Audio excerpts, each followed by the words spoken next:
Who are you and what do you do? My name's Nigel Mortimer. I'm a channeler of celestial beings. I've worked in this area for quite a long time now. This is Ilkley Moor in West Yorkshire. Um, what I do basically is almost like mediumship, but in a more modern context. I don't only just receive messages from the departed, the human form. I actually receive messages from beings that exist in time and space on this earth plane who are here to help us, and I've been shown and got to know them as celestial beings. They're almost like angelic beings as such, and that's where I am today. But it's been a long journey. I've actually been involved in looking into UFO investigations for about 25 years to get me to where I am now. How did this all start for you? Well, back in November 1980, when I was in my 20s, I lived in a town close to Ilkley Moor called Ilkley, and there I had what most people would term a UFO encounter, but it was more like a visionary experience of an orange ball of light in the sky. Um, what was interesting about it, what really led me into wanting to find out what all this was about, because up until that time I'd been quite sceptical really, was that a strange set of coincidences, which seemed like coincidences, happened to me in the hours and days after the event. And basically what I saw was this ball of light that appeared to me, but when it left me, I felt that it had actually taken a part of me, an inner part of my being, with it when it departed. And then the next morning when I woke up, I had no recollection of what had happened to me. Strangely enough, when I got to work that morning, I worked as a costing clerk in an office in Ockley. The girl on the switchboard came up to me and started describing her mother had seen the same object in the sky at the same time as myself. But I had no recollection of this. I thought it was just something that had happened to her mother. Again, I listened to what she said and still quite sceptical about it. And thought, well, you hear about all these UFOs and people seeing them and things, but nothing had happened to me. Then when I got home from work that evening, on the newspaper, the headline said on the front of the Evening Post, UFO chased into North Yorkshire by the police, and I read the description. And I remember saying to my mother at the time, hey, this is what this girl at work had described to me. It was the same encounter, so that I started to think then, well, yeah, there must have been something around the area at that time. It was only when I went into my bedroom after my tea that I actually noticed in the room an ornament, a lamp, that had been moved. And as soon as I realised it had been moved from the window ledge, and I'd seen that, that would have been the position where I'd looked out at 1 o'clock in the morning to see this UFO, it all came back to me. I realised then, just like a tape recorder being rewound back, that I'd actually seen the object myself and this experience had happened to me. It made my mind up very quickly then that there must be something, deeper behind all of this. They have the ability somehow to erase the memory until a certain time of proof of these things happening. That I know no human can do that, so there must have been something, supernatural behind this that could do this. And being quite a logic-thinking person, I wanted to find out, had other people had these experiences? Did it happen in the same way when they saw these orange balls of light? And then down the years, I found out, yes, they did. I kept coming across people that told me the same type of experience and the same emotional feelings, almost like a spiritual connection.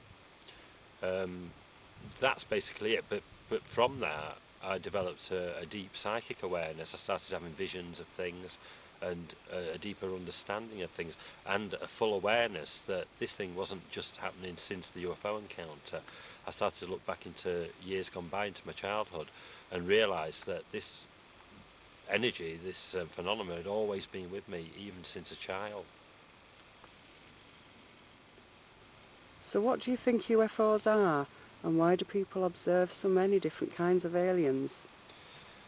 Um, I have a feeling, I can't say this is definite because there's so many different types of UFOs that are reported, from, as you know, balls of light that I've mentioned, to the metal, sort of almost totally physical craft that people see with beings that land in them. But my own theory is, from my own experiences, is that a lot of these different UFOs that people are seeing are from the same phenomenon, the same source. It's just that people are interpreting them in slightly different ways, depending on their own education, their own culture, and their own expectations of what UFOs are. a good example of this happened on Ilkley Moor, for example, where we are now. There's a report here, one of the most classic cases of the little green man entity from 1987 that happened to a place close to here called White Wells. In that, the person that saw it, an ex-policeman, actually described what you would imagine to be like an elf or a gnome-like figure. Nothing to do with aliens or anything, but he describes an abduction like aliens do, that was taken onto the craft and taken into space and things. But what we've got to realise here is that he would have been brought up in Ilkley, and it abounds, the Ilkley area, with folklore and legends of fairies and gnomes, giants and this type of thing on the Ilkley Moor area, so that he would already have that in his mind from an early childhood probably. So what seems to happen is that when people come across the source phenomena, which seems to be some sort of energy as such, that is manifested in a way that his mind can understand. Hence, he sees the little green alien stroke fairy type creature. Somebody else walking up there that maybe was very interested in the space age or, rockets and things, probably would have seen something like a UFO or maybe a robotic entity or that type of thing, because that would be already in his mind. The phenomena uses that. These people aren't imagining things. These things are real when they manifest. It's just that they manifest in a way that we can understand.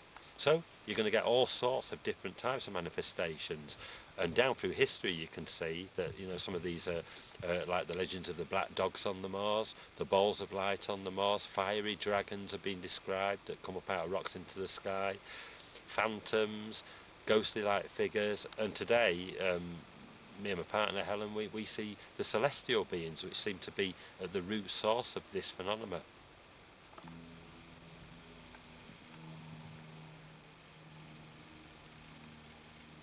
You mentioned you have a psychic ability since becoming aware of the phenomenon. How has this developed? Well, what happened was that after the UFO encounter in 1980, I, I started to sort of realise, of course, that there was something deeper behind this. So I started to investigate a way of probably recontacting this phenomenon. And the only way that I could think of doing it was to actually start to study, psychic abilities and things. I started doing dowsing and tarot card reading, psychometry, that type of thing, to try and find within myself a way of communication, really. What I didn't realise was that I was being led many times by the phenomenon itself to discover these abilities in order to make this link, to connect with them. For example, very shortly after that encounter, I remember sitting down in an armchair and suddenly, just almost like a vision, like a screen type thing opened up in front of me, and I was transported straight back in time to the times of ancient Egypt. I was stood with a woman-like figure in a white garment who was actually holding my hand, and with her other hand pointing to buildings and temples and things that were being constructed. Now, what amazed me was that I always presumed, like everybody does, that these were being built just in the way that we imagine, with thousands of slaves carrying these great stone blocks to build these temples. But I didn't see that. I actually heard this really high-pitched, screaming, whistling sound. And then all of a sudden, just a dozen or so people, very simple people, they were just dressed in white garments again, not very colourful at all like you see in ancient Egypt. They were watching as these stone blocks, massive granite stone blocks, were just hovering and levitating off the ground and just moving effortlessly into position. It was the sound vibration that was moving them, and that was quite, an awe-inspiring vision really for me. I just didn't expect that. Then I had a run of years of strange things like that happening to me, various other visionary experiences, which led eventually to a conclusion within myself that, these things are put in our path to show us information about our own origins, our own past, why these beings are here and what their purpose is. Here we are now at Ilkley Moor, and why is this place so significant to you? Ilkley Moor became apparent to me after, again, back in about 1982, 20 odd years ago now, and I've been visiting the place ever since really. But I remember sitting on the doorstep after the UFO encounter in Ilkley and looking over towards what they call the Cowan-Calf Rocks, where we are now, and seeing in the sky luminous sort of like, I used to call them toothpaste UFOs because they look like blobs of toothpaste in the sky, and all of a sudden small balls of light would just sort of melt from them and drop down onto the top of the moorlands. Of course, you know, I was intrigued by this and I thought, well, I'm going to go across to the moors and find out why are these things almost landing on the moors there must be a reason for it. So that was the first thing that really led me here. And then I started to research Ilkley Moor in the Ilkley Gazette newspaper and found out even back in the sort of early 1900s and then beyond that, there were people that had actually had UFO encounters on Ilkley Moor. They'd seen UFOs, they'd seen balls of light, they'd had time losses here, they'd had you know, all sorts of what we would call alien encounters. So it seemed as if there was a very long history on Ilkley Moor. I mean, records show in the parish church that the Roman legionnaires on Ilkley Moor actually saw UFOs here. So this goes way, way back. Um, I felt that there must be a reason. Of course, a location, you know, must be important. And it suddenly dawned on me that we have on Ilkley Moor, within a 6 mile square radius, that's all Rombles Moor, which is the bigger part of Ilkley Moor is, more megalithic ancient sites such as stone circles, cup and ring marked rocks, that type of thing that were laid down thousands of years ago by early man than anywhere else in the British Isles. So there is something very significant about Ilkley Moor that's always been recognised from early times. Were these just places of worship, these stone circles, or could there be something else? Could there be markers maybe where early man was interacting with this phenomenon directly and probably knew more than what we know today? Maybe he had a direct link with these celestial beings. And yeah, down the years I found out that all the UFO reports seem to come from the stone circle sites on Ilkley Moor. The 12 Apostles stone circle, Grubstone stone circle, and another one, which we'll talk about in a minute or two, called backstones. They seem to be significant in that these balls of light energy appear and disappear directly over these stone circles.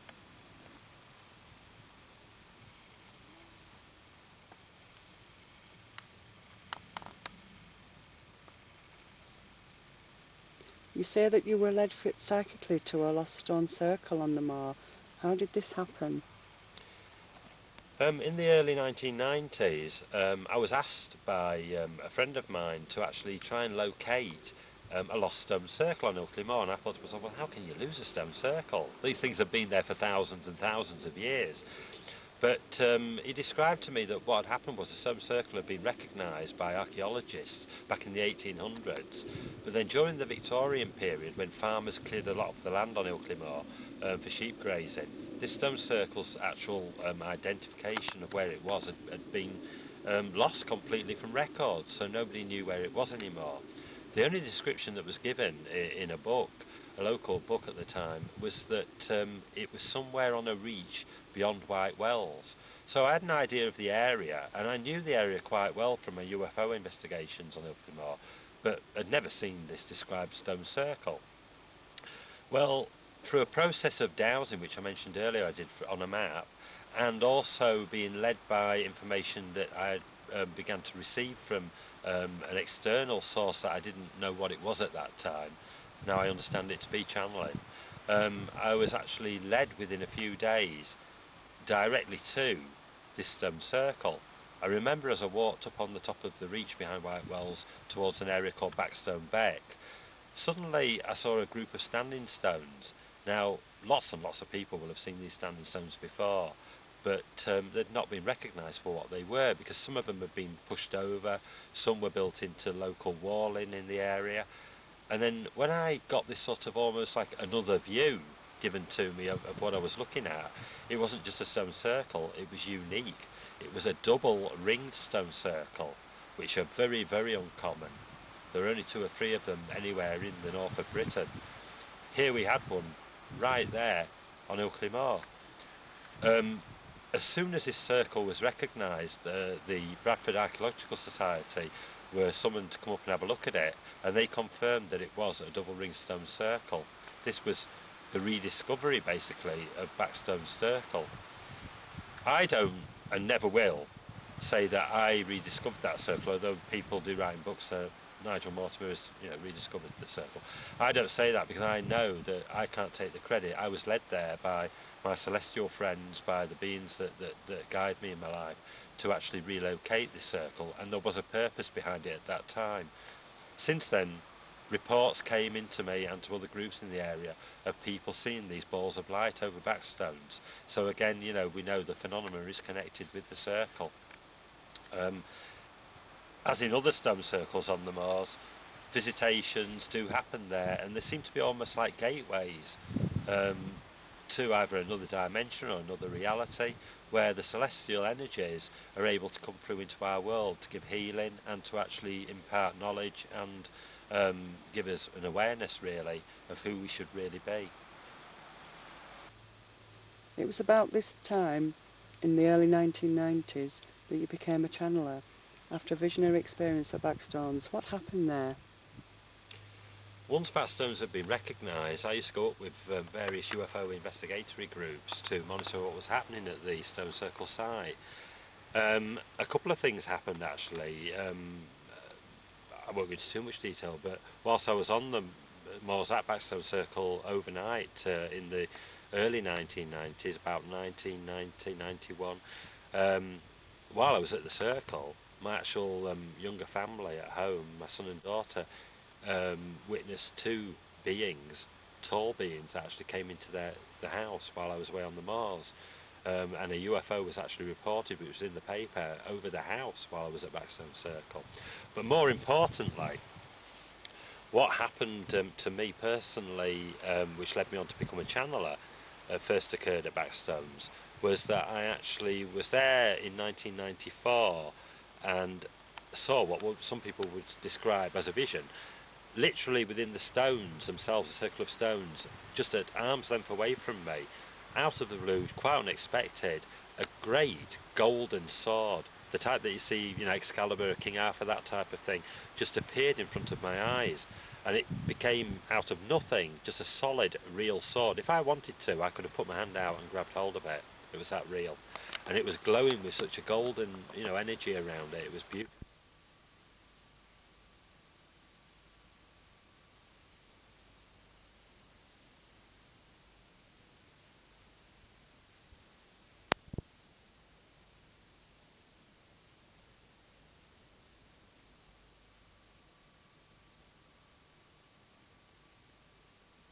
Ilkley and wandering around the shops and went into the Ilkley Parish Church. I was amazed to see as I walked through the doors the golden sword, a model of it hanging above the centre aisle.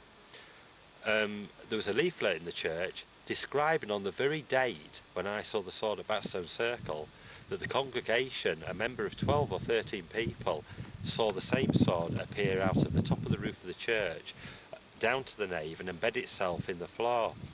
With that, they received messages from, they would say from God obviously, that Ilkley had been chosen as a place of new spiritual awareness, with the words, very prominent to several members of the congregation, begin again here, almost telling them that our past is not quite what it seems and has been given to us in a way that has deceived many people, almost like the religion isn't quite true. There are certain aspects of it that just don't fit. And there was something trying to show us at this place in Ilkley that there was a chance here to begin again.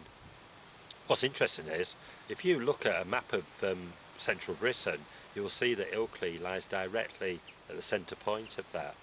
And, as these energies seem to work, that would be the ideal spot for anything that's sending out new energies into this world to operate from. There are some important personages who you've channeled. Can you tell me about them and why you received their messages? Yeah, since I've recognised there is a source coming to me, I started sort of really looking into ways, as I mentioned earlier, of communication. It was almost like mediumship. I felt that if I sort of settled my mind and listened for answers and information coming through in that way, I might be able to receive information about why all this is happening. Really, it would be about 1996 I lived in the village of Menton at that time in West Yorkshire, and I remember distinctly one evening, I was feeling very down at that time a lot. I was in a bad personal situation, and it was difficult. I spent quite a lot of the time on my own, so I had a lot of time to think about things and look within myself. But what I found there within myself was that I was being given insight and information from a personage which seemed to be from the ancient past. I didn't know who this was at first, but the information that came through to me seemed at times almost like biblical. It was strange. It seemed to be like text from the Bible, and some of the sayings that came to me was dealing with the most important thing is that you have to remain true. It was like there were, this personage that was coming through to me, this channeling, was trying to make me understand what truth was and how we should appreciate it. I wasn't naive at that time. Everybody tells white lies and things. I'm no different from any other person. But it almost seemed as if, it was predominantly important to be able to discern the truth when you were receiving information. What I mean by that is that if you did receive any messages from beyond, to actually stick with them, not add to them, not elaborate them or exaggerate them for your own gain, or even to change the information if you were giving it to somebody else. You had to actually stick to the truth. And I realised this was really strange, that when this person announced who he was, during his life when he reigned on earth as an Egyptian pharaoh, most people have heard of Tutankhamun. Well, this was the father of that pharaoh, called Akhenaten. He is known in various Egyptology and books and things as the heretic pharaoh, because what he did in his life was actually change religion completely. And what I discovered was, amazingly, very much like myself, his whole attitude was changed when he received information, messages himself, from a ball of light in the sky. He thought this obviously was an aspect of one of their already established gods, the Aten, which is the sky god, literally. What he did overnight, within 30 years of his reign, was change the religion that they had already of the multi-gods, the different gods such as Ra, Isis, all the gods we've heard of, into one god. He was saying, thousands of years before Jesus Christ, there is only one source, one God, and that is the creator of everything. Where did he get his information from? He got it directly from an energy source, this ball of light. And people followed him. He set up his own city in his reign at Akhenaten. He actually changed people's views, and he actually took in different races and religions to listen to these views. It wasn't just for the Egyptians, it was for the world. In his time also, he was known as, and texts in hieroglyphs show this, the king living in truth. So it seems, although he's departed from this world, he still comes to certain people, such as myself, trying to show that behind the God source, that is the creational force, the most important aspect of it is truth. And he taught me that lesson before I could become a channeler. Many people say to me today, how do you channel? What do you do? What's the process? The process isn't important. You don't have to be a Buddhist monk living up on a hill and meditate for years on end to receive wisdom and channeling. What you have to do is, without any question, is to tell the truth. It's a simple thing. After that lesson was taught to me, I was still obviously looking into investigations and things alongside this new awareness of channeling and receiving messages. I was out with a photographer on Ilkley Moor one morning. This was back in sort of the mid-90s. Can't remember, I think it was 98. And I'd had a bit of a dismal day. It'd been raining and pouring down. So I went down again into the Ilkley Township to get my transport to go home. And I was with my camera, and I thought, well, I'll just take a few pictures of where I'd seen the sword vision, the sword vision of the church. And pointed my camera up at the tower, and felt, as I was clicking the shutter on the camera, that there was a presence there in the clouds above the tower. I thought, will I see the sword again? Will it be something like that? Anyway, when I got the picture developed, when I got home, there was a figure on it, which looked to me, for all intents and purposes, and I still have the slide that shows this, there's a gigantic face in the clouds of a Viking warrior. He's got the helmet on, he's got the eyes, the beard, the eyes are looking down onto the actual church. And I didn't know who this was at that time. Left it at that. But very soon after that, I started receiving message channeled to me from this personage also. He again lived in 900 AD, and I learned through the channeling who he was. I also found out through ordinary research who he was, and the connection again was Ilkley Moor. What it did, through this person who was called Hakon the Good, he was the foster son of King Athelstan at the time, and Athelstan tried to change him from being, again, a person that worshipped the multi-Norse gods into one who would just worship the Christian God, the one religion. There seemed to be this process going on again there in their time to find this truth. What happened was basically that Hakon was taken with Athelstan as his foster son from Norway around the country in various battles and things, trying to change pagans into Christians. But when he got to the Bingley side of Ilkley Moor, the legend says that Hakon had a magnificent sword, and its name was Quernbiter. A quern is a big millstone that we find scattered around the moors. Now this sword was so magical and powerful that it was able to cut the quernstone straight in half to the centre eye. Now I thought, well, there's no sword on earth, no physical sword on earth that could cut any stone. Not in that time, 900 AD. So there must have been something deeper again behind all of this. And I started to receive information directly from Hakon himself, telling me what this meant. Again, it centred on Ilkley Moor. Ilkley Moor is the centre eye of the British Isles. It is the centre eye of spiritual awakening.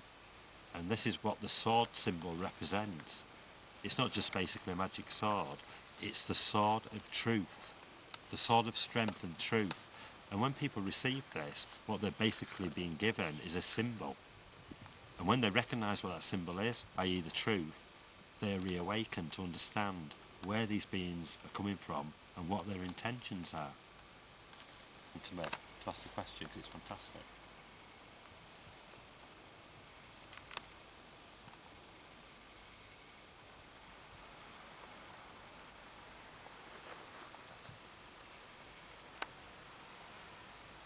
Tell me about your guide. You say he is a celestial being.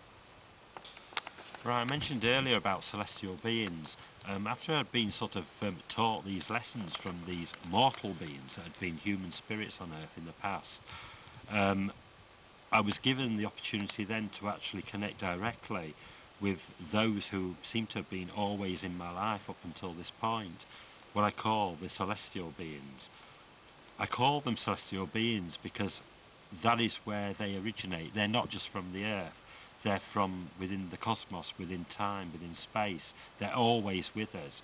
They always exist and always have done. Some people in religious circles may say, well, they're angels or part of God, and that would be true also. They are messengers. They are people who reveal the truth. And through truth, they try to help us to understand. Because unfortunately, in this modern world, and the place that we've reached today, a lot of those truths have been hidden from mankind, and through that we have not advanced to the place that as individuals we should have reached.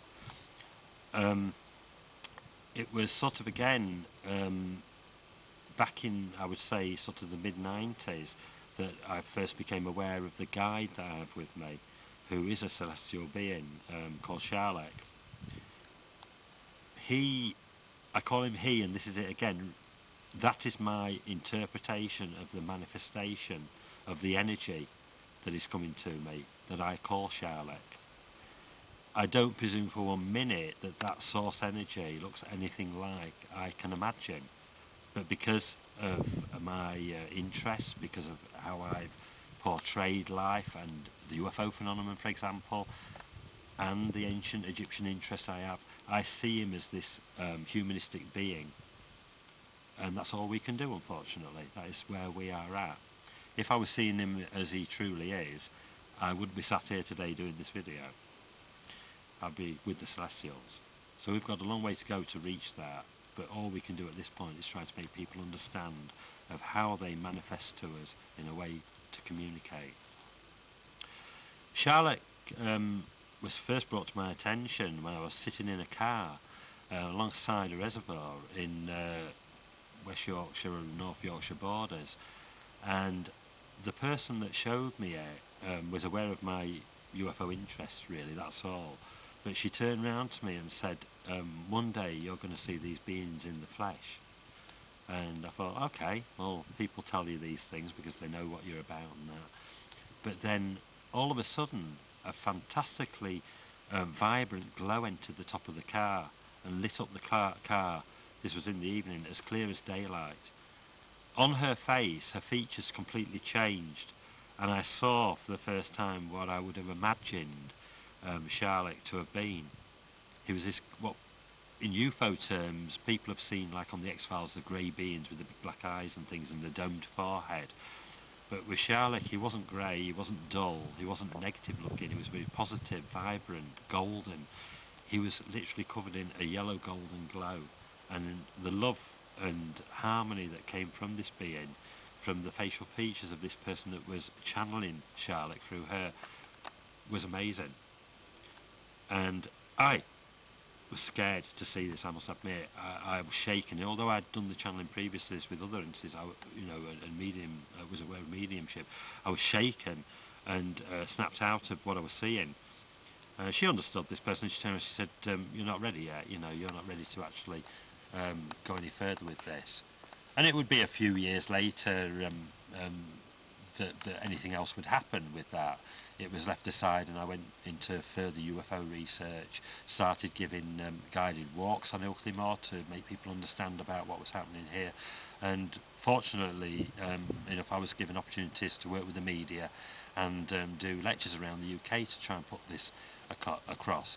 And I always felt, whenever I gave talks or demonstrations, I was always being guided by this celestial called Charlotte. A few years later, into the 2000s, and up to date, was shown a way to actually lower my own vibration within my body and heighten the vibration that is within us all, so we can actually bring and draw to us these celestial beings, so that it's not possession. Don't think that for 1 minute, because we all have free will. It's my choice to let this happen to me.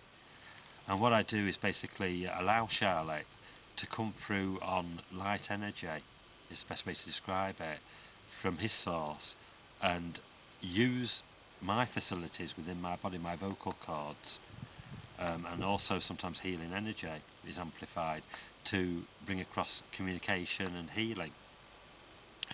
I've done this, like I say, for about 7 years now, public demonstrations of it where other people have witnessed this channeling happening, and I also do it for the personal good of myself and my partner, so that we can become more spiritually aware and grow in that way, hopefully in the right direction, to bring around for other people to know the truth about these beings, and that we are not alone, we are being helped,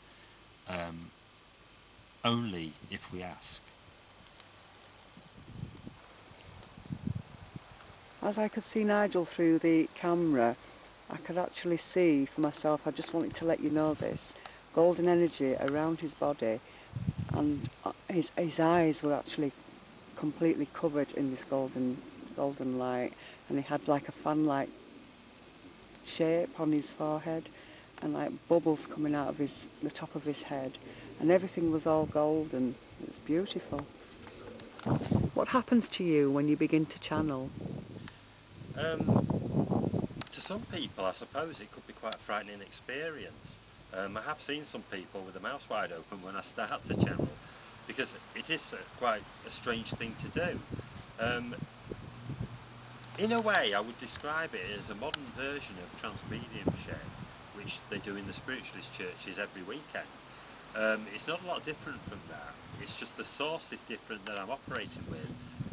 I believe that it is from a much higher source than any sort of the 7 planes of the ordinary human spirit levels. It's a source that sort of elevates us to reach where they are. what happens basically is for other people that are watching me, how they would see me when I begin to channel is that I lower my vibration by deep breathing and take myself down into a place within myself to allow almost like an open room within my mind for the celestial being Charlotte to enter into, so that he can dictate and bring over to me his energy and his information, basically. It is my voice, it is sometimes my viewpoint, because they can only use the vocabulary that I've got within my mind. I very rarely come out with anything that I don't understand myself, because that would be an impossibility. They use my education, my viewpoint, my awareness, but they also can add to that to give people information that I wouldn't possibly know. So it's an extension to some extreme of what I already am able to do as a human being, but it's like opening literally a channel for them to adapt to that and give me the information to impart to other people through this process. When I go into the deep breathing, suddenly I go off into almost like a trance state. I have my eyes closed, and the nerves within my body, the nervous system, almost shuts down to a degree that physically you would see that as a shaking, and it's usually my right hand that gets the full force of this. I think this is a connection point for the actual energy that is coming to me from Charlotte to enter into my body. And you will see this hand shaking quite dramatically at times. Also, sometimes both knees, sometimes my right knee is shaking as well. I can't help this, and sometimes I'm not even aware I'm doing it while I'm actually channeling, but other people see this.